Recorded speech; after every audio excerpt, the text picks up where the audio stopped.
పవన్ కళ్యాణ్ తెలుసు కదా, పవన్ కళ్యాణ్ నా తమ్ముడు లాంటోడు, చాలా ఇష్టం. నేను వాడంటే కూడా నేనే చాలా ఇష్టం. ఎప్పుడన్నా నా దగ్గర, నేను సత్యం చెప్తాను, ఎప్పుడన్నా డబ్బులు లేకుంటే ఒకరి పాకెట్ లో చేసి వాళ్ళ దగ్గర ఉన్న డబ్బులను తీసుకొచ్చుకునేటటువంటి స్వేచ్ఛ నాకు అని చెప్తాడు. సో మనకి ఏమి సంబంధం? నేను ఫిలింలో యాక్టింగ్ అడగను, డబ్బులు అడగను, వాళ్ళ దగ్గరికి పోను, ఏ హీరో దగ్గరికి పోను, ఎవరిని ఏం అడగను. ఎవరైనా ఇస్తే తీసుకునే నేర్చరే కానీ అడిగే నేర్చరు కాదు.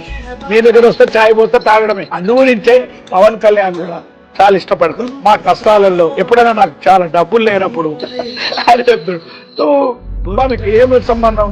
నేను ఫిలింలో యాక్టింగ్ అడగను, డబ్బులు అడగను, వాళ్ళ దగ్గరికి పోను, ఏ హీరో దగ్గరికి పోను, ఎవరిని ఏం అడగను. ఎవరైనా ఇస్తే తీసుకునే నేర్చరే కానీ అడిగే నేర్చరు కాదు. మీ దగ్గర వస్తే ఛాయ్ పోతే తాగడమే. అందుగురించే పవన్ కళ్యాణ్ కూడా చాలా ఇష్టపడతాడు. మా కష్టాలలో ఎప్పుడైనా నాకు చాలా డబ్బులు లేనప్పుడు నేను వాళ్ళ దగ్గర డబ్బులు అడుకొచ్చుకుంటా, అడుకోను, గుంజుకుంటా. అది మా సంబంధం.